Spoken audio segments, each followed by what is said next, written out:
My name is Jennifer Yang. I will teach you how to grow your Amazon business from 1 million to 10 million in 3 years.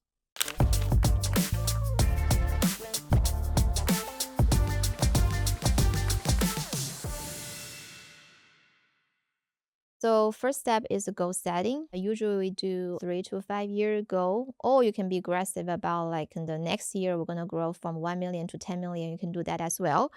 So, but you should have a goal, right? And if you're going to set up more realistic goal, which is usually like 3 to 5 years and from 1 million to 10 million, and you can say, hey, what is our goal for 2026 and what is our goal for 2027, right? So let's say if you do 1 million this year, you can do 2 million next year and 4 million the next year, etc. So eventually you're going to get 10 million. So my suggestion is write it down on a spreadsheet and review it at a quarterly basis and to see are you on the right track or your trivial goal or you're short. So that way you know where you are. So I will teach you how to grow from 1 million to 10 million in 3 years. So firstly, congratulations, you already did 1 million, which means you already figured out and how to do it. And hopefully you're making healthy margin for that. And that's how you're going to grow. So firstly, you have to think about like in what direction you want to grow. Do you want to stick your current category and because it has enough market for you to grow, or you want to switch to another category because you are getting capped about the current category, right? So that's first decision that you're going to make. So if you decided to stick your current category, you have to think about, are you growing your current product or you want to add in new products? So that is second decision. Is new products, are you going to add in new variants into your current product, or you want to just create a new completely different listing and you're growing from scratch? So that is all the decisions you have to make, and then it all depends on what is your market is. So my suggestion is it really depends on how confident that you are at your current position. And if you think, oh, there's a lot of things you have not done yet, and then there's a lot of things you can do better. For example, you can optimize your listings and make the conversion higher, or you think you're not spending enough and you can spend more and to drive the sales and organic rank. And absolutely, and you don't need to add in new SKUs or products, and you just focus on current ones. So for example, you have a brand or product that's selling like in the 1 million a year, and you want to evaluate whether you're going to stick to this product or brand, or you want to add in new products or new brands into your portfolio, right? So the right way to look at it is look at your current market. So look at your competitors and what they're selling on this platform. So for example, in our category, right, and if you're selling like a building blocks, right, and you know that the best sellers selling building blocks and they're selling 500 a day, and then you currently selling like 100 a day, and you know you have a room to grow because you know your competitors doing that.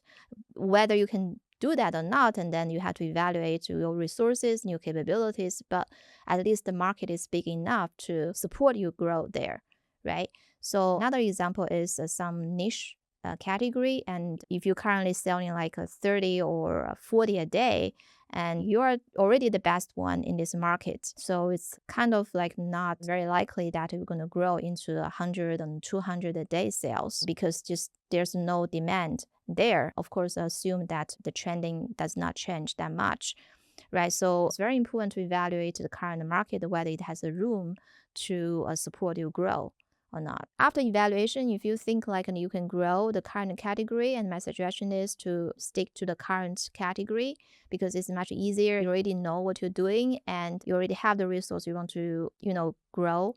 So that will be much easier for you to just stick to current category. And if you feel like there's a market cap and in your current category and you are planning to explore other categories or channels, and second step is to evaluate in which category or which channels you want to grow into.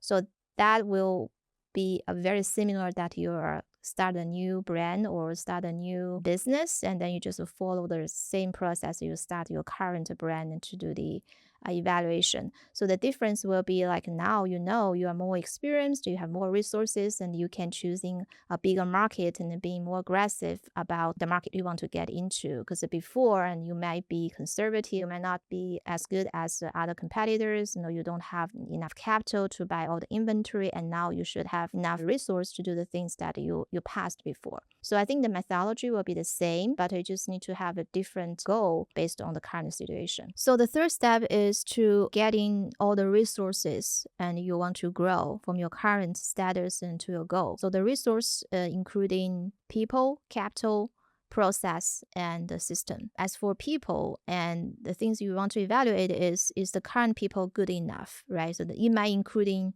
yourself. And do you think you can grow from 1 million to 10 million just by yourself? And I think with AI, right, and other, if you have a very strong process, and it might be, right, but most likely, and you might need to hire new people or grow the current people to achieve that goal. So if that is the case, you need to set up a recruiting process to make sure and you have the right people to working with you. And capital, of course, is important, especially you want to set a very aggressive growth. So you have to make sure you have enough capital to buy the inventory at least, right? And then if you want to grow the team, you should have enough capital to cover the overhead. And in order to that, and you can making money from the current product you sell from the profit, or you can borrow some money and from different resources. And also, and you can negotiate with your suppliers. I think that is the best way is to having them to give you terms, and usually they can give you 30-day terms and negotiate the percentage of the down pay. So, and that will help a lot. And if you want to scale, and you need more capital for it. For the process, it also depends on like how fast you want to grow. And then if you think your current process is enough to support your growth, and then you don't need to change that much. And but if you think like from 1 million to 10 million, you're probably going to grow from one person into like 10 people, and then you do need to change your process, your communication tools, and your inventory management and process, because there's a lot of communication and between peoples instead of you are solopreneur do everything by yourself. So that is things that you have to make sure you have the right process in place and before you scale. And after that is the system.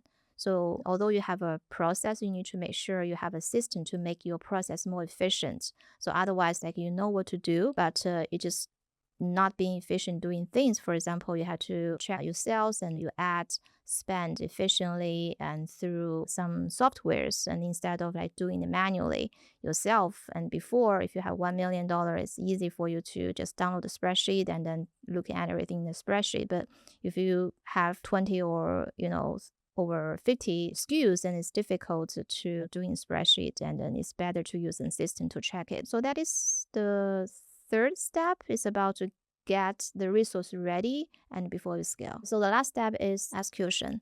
So once you establish what the resource you need, and then the last step is to make it happen. Right? And if you decided to bring more people into the team, and you need to learn how to identify the position, how to hire people, how to interview people, how to manage people. And if you need capitals, and make sure you do that in advance and before the peak season coming. As for the process, and if you feel like currently it's already a chaos and you feel something's out of control, and that is a time for you to optimize your process. And for the system, and the same thing, that if you're thinking about you're running things inefficiently, and there's other tools can help you to improve that, and then that is a time to either looking for a new system or building up something that internally yourself. And so that is what you should do to make it happen. I want to know what helped you the most. Please drop your comment below. Hit the subscription button to get more Amazon business value.